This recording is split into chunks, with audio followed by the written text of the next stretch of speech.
Vince have been out drinking a number of times. I know his favourite drinks. If I offered him a particular drink right now, he'd put, or maybe in 3 hours' time, he'd definitely take it. Whereas if it was someone that I didn't know, then they may or may not.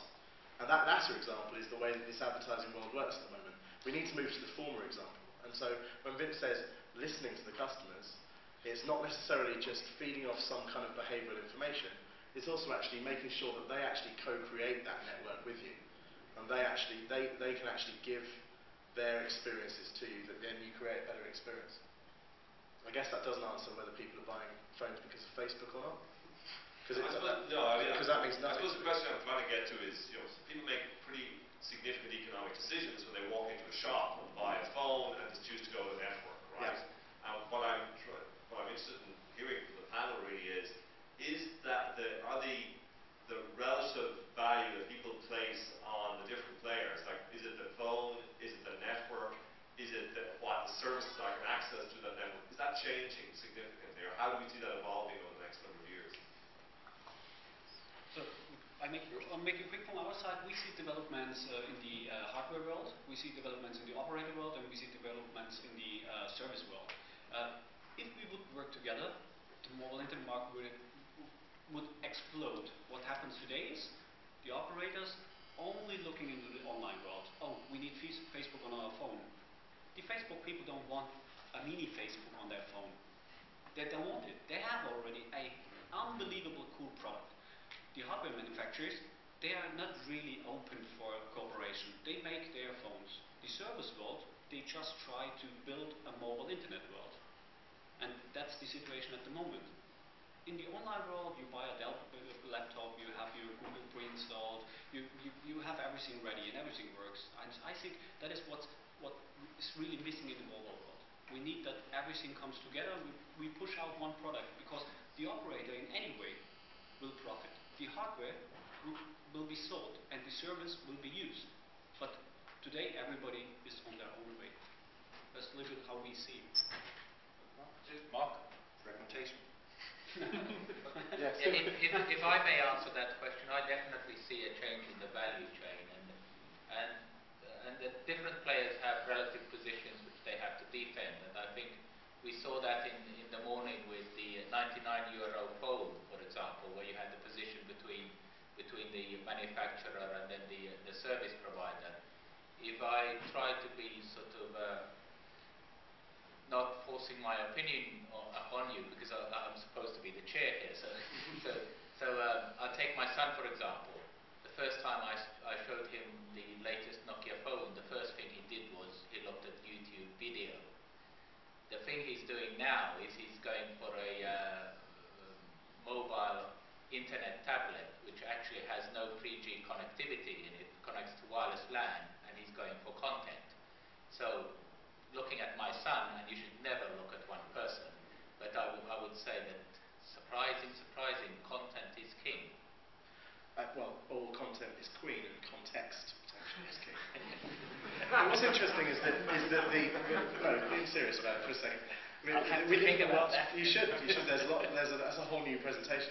James will tell you. But there's three things. There's ease. People tend to, in all the history of the mass media channels, the 6 preceding mobile, starting with print, although this mass commercial communication dates back thousands and thousands of years, but nevertheless, the 6 mass media prior to mobile, people tended to adopt if things meant people were more in touch with either their loved ones or information that they wanted.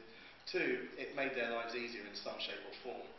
Or 3, it made things, it gave them some kind of profitable benefit.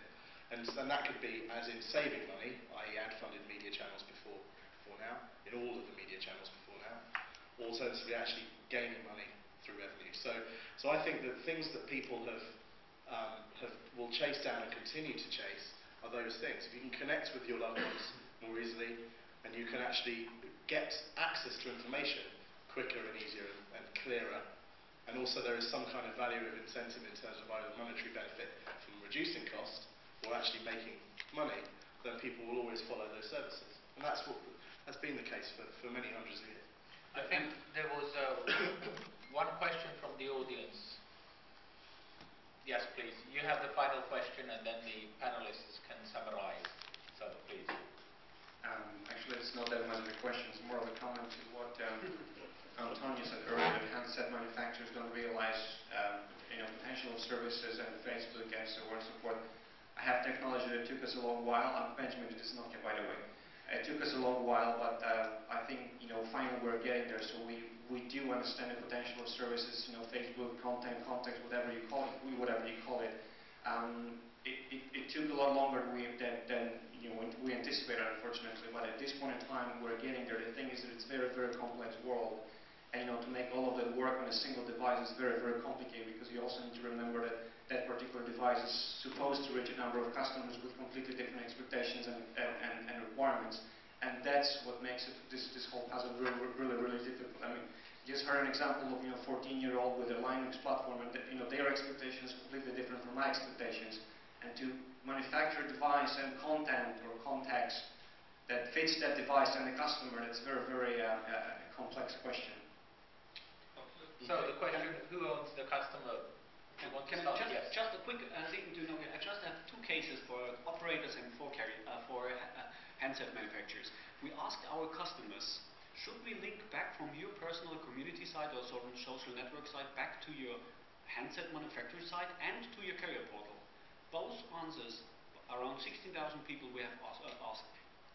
Over 85% would love to have the choice. We tried to ask carrier portals just for a quick cooperation. Hey, we have a couple of million users, should we link them back to you?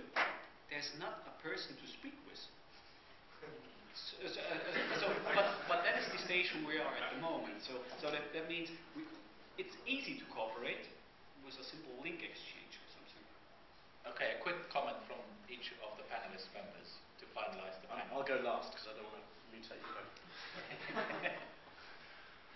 Ending up with a thing, with sentences I said at first that I think the customer has to get more in the middle. Companies, brands, advertisers, we, marketers, have to ask them if they want backlinks, if they want to have temporary advertising. If I'm searching for a car, yes, I'm interested in advertising for 2 weeks, still I'm buying a car. And we have to have set up models that are easy for the customer to choose if yes or no. Only 0 or 1. So like you said, do you want to have a link back? We have to ask them, and we have to give them the choice if they wanted to, because at the moment we all have the data. We all have the address, the email address, the telephone number, and we're using it and having a response of, let's name it 5%, 8%, 1%, and we see it as a success. But my thing is, I think if we can engage the customer more, bringing him more into the middle of the thing, in the middle of advertising, ask the customer every time, because he owns his data, then we will have more success. We have new models we don't think about it today, but they will be there next year when we're sitting again here. Antonio? We have just a simple one, is the customer is king. So we just need them. In the world of our kind of normal business as usual, we suffer from traps such as the knowing doing trap. So we can actually continue for the rest of the day and year, in fact, saying that what we believe in, but then actually activating that. You might be the right person at Vodafone to talk to, Vince, but then you're going to have to speak to someone else, who's going to speak to someone like Rick Fant, and the conversation may not necessarily progress as much. But we live with the knowing doing trap. We suffer also from the power of committees, which are where good ideas go down like cul-de-sacs and quietly strangled.